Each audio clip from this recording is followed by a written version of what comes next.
I'm Peggy Hill, Substitute Teacher of the Year, 7 years in a row. Oh yeah.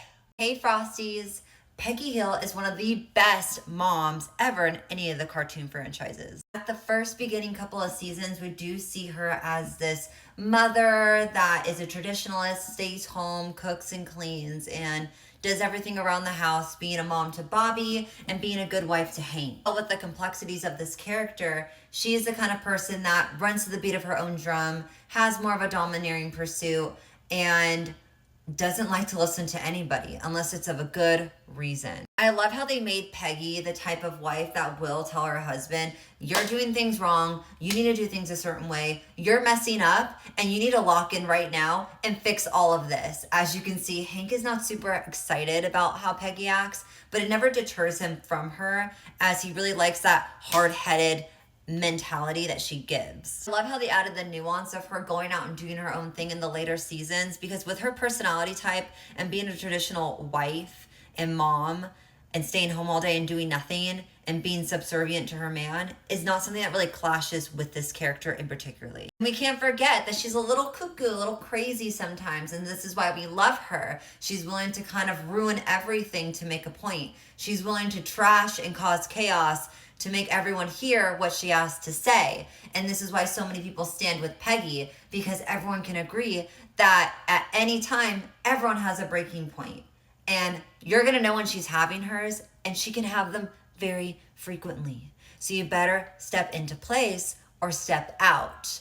And this is why we are obsessed with Peggy Hill. Granted, there's a lot of things they could have worked on with her character. I really do wish that she would have prevailed a lot more with a lot of her endeavors. It was kind of just like one thing after another with her, where she would like maybe get the job and she wasn't doing that anymore after a couple episodes. Or maybe she's going to do schooling and teach the kids how to speak Spanish, right? Because she was a Spanish teacher. And then that kind of drops off. And then she's doing the boggle tournaments and doing all those kind of things. And that part kind of comes off. So there's nothing really steady about her that really screams like consistency. And I really wish they would have kept that with her, because her mentality is always kind of like, let's get it done. Oh yeah, I'm dominating. It's like, okay, you're the jack of all trades, but the master of none. And you kind of give the vibe that you'd be the master of something. And I feel like that's why Hank would have liked her in the first place. So again, they kind of do this like wraparound with her character that kind of like doesn't lead to an end. And of course, she didn't really get to grow up in an environment like this. So it really kind of shows that Peggy, at least in the beginning seasons,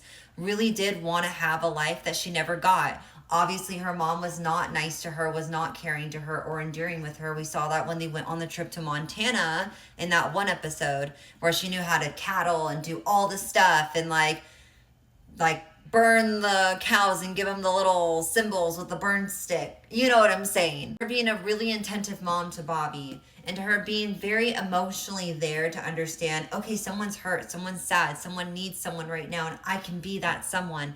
And she obviously did not grow up with that. She grew up with, suck it up, buttercup. No one cares what you have to say. Life sucks. Get over it.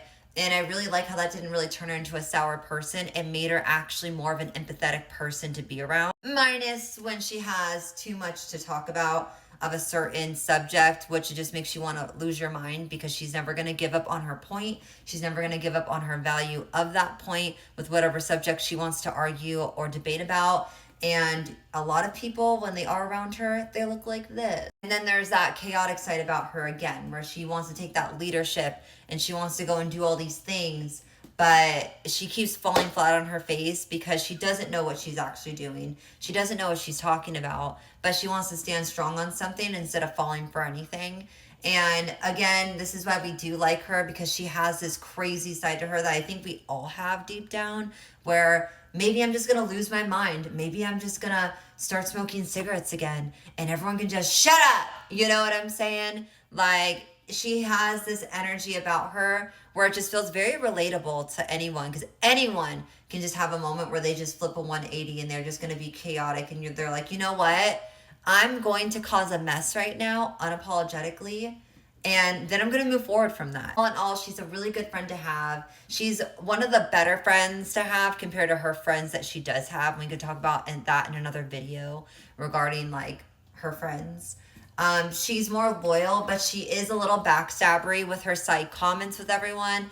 And she's really competitive for no reason. Like, girl, we get it. You want to be the best and you fell flat on your face again, because that's how they make your character. They make it to where she wants to do everything and anything and she thinks that she's on top of the world and then falls flat on her face and needs help again and again and again. Let me know what you think in the comments about Peggy Hill and if she makes you look like this on a day-to-day basis when you're watching KOTH.